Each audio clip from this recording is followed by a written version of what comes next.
दोस्तों, आप सबने कई बार न्यूज़पेपर्स और न्यूज़ चैनल्स पर कैशलेस इकोनॉमी के बारे में सुना या पढ़ा होगा।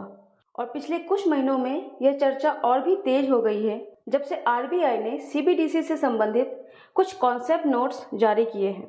तो इस वीडियो में हम यह जानने की कोशिश करेंगे कि आखिरकार सीबीडीसी, जिसे सेंट्रल बैंक डिजिटल करेंसी कहते हैं, आखिर होता क्या है और इसके आने से भारतीय अर्थव्यवस्था में क्या बदलाव आएगा और क्या भारत की अर्थव्यवस्था वाकई में इस आने वाले बदलाव के लिए तैयार है। तो चलिए शुरू करते हैं आज का ये video. Hi everyone, my name is Pooja Jha और मैं आप सभी का स्वागत करती हूँ अपने YouTube channel Republic of Knowledge में।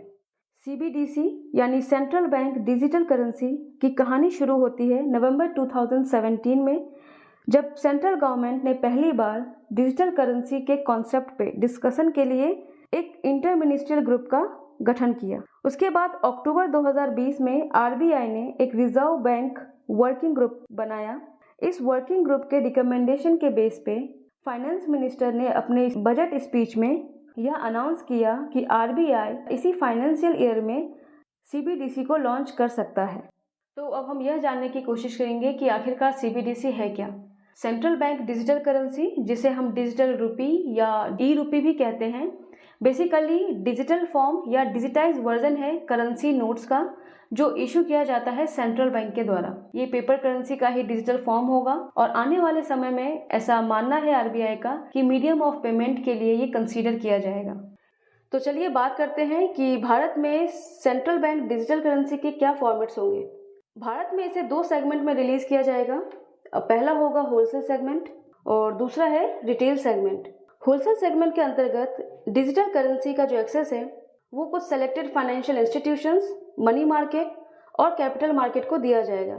हाल ही में जो पायलट प्रोजेक्ट लॉन्च हुआ है वो होलसेल सेगमेंट के लिए ही लॉन्च किया गया है, जिसके अंतर्गत आरबीआई ने कुल 9 बैंक को फिलहाल करेंसी का एक्सेस दिया है, जिसमें state bank of India, ICICI, HDFC bank, union bank of India, bank of Baroda, Kotak Mahindra bank, yes bank, IDFC first bank और एचएसबीसी शामिल हैं। दूसरा है रिटेल सेगमेंट। इसके अंतर्गत private sectors, merchants, non financial consumers शामिल होंगे। सीबीडीसी का रिटेल सेगमेंट कैसा होगा, इससे संबंधित कोई भी सर्कुलर अभी तक रिलीज नहीं हुआ है, लेकिन आरबीआई का कहना है कि दिसंबर तक रिटेल रिलेटेड पायलट प्रोजेक्ट भी लॉन्च किया जा सकता है।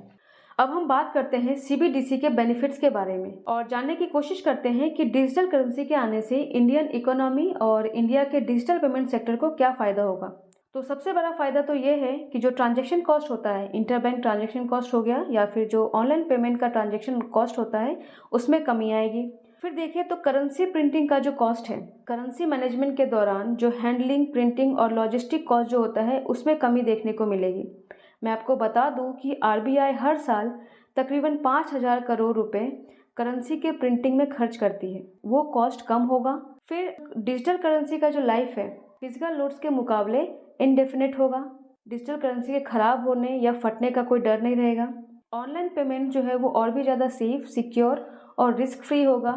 काउंटरफिट जो मनी होता है उस पर हम कंट्रोल कर सकते हैं। जो इंटरनेशनल पेमेंट सेटलमेंट होता है उसको अच्छे से कंट्रोल कर सकते हैं, उसको प्रॉपर तरीके से रेगुलेट किया जा सकता है डिजिटल करेंसी आने से। तो ये है डिजिटल करेंसी के बेनिफिट्स। अब हम बात करते हैं चैलेंजेस क्या क्या होंगे जब डिजिटल करेंसी लॉन्च होगा, जब डिजिटल करेंसी भारत में आएगा। हर फायदा अपने साथ कुछ चैलेंजेस और कुछ लिमिटेशंस लेके आते हैं। ऐसे में हम बात कर रहे हैं डिजिटल करेंसी के चैलेंजेस के बारे में। जब से इस करेंसी को लॉन्च करने की बात की जा रही है, तब से एक सवाल निरंतर पूछा जा रहा है और वो है साइबर सिक्योरिटी का क्या।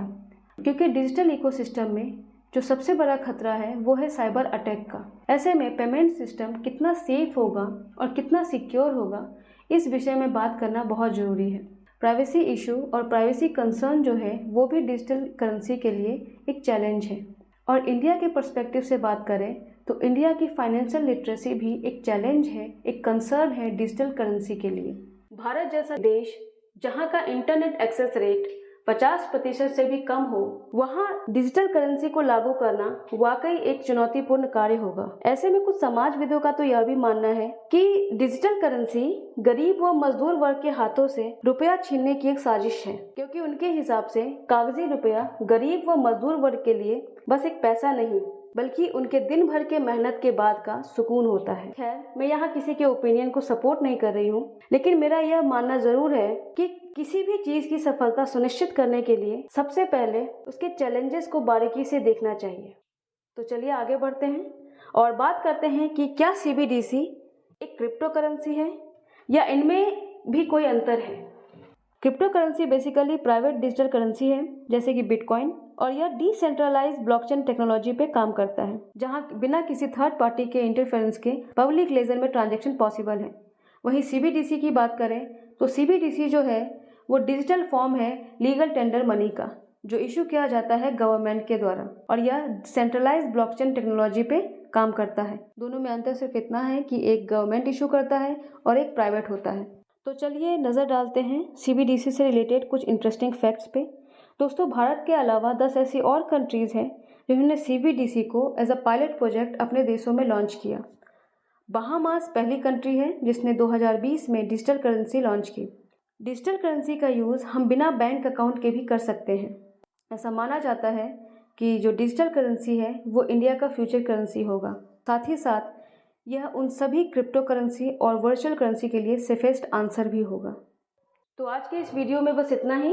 आई होप आपको इस वीडियो से कुछ सीखने को मिला हो, और अगर आपको ये वीडियो पसंद आया तो प्लीज़ लाइक कीजिए, कमेंट कीजिए, शेयर कीजिए और इस चैनल को सब्सक्राइब कीजिए।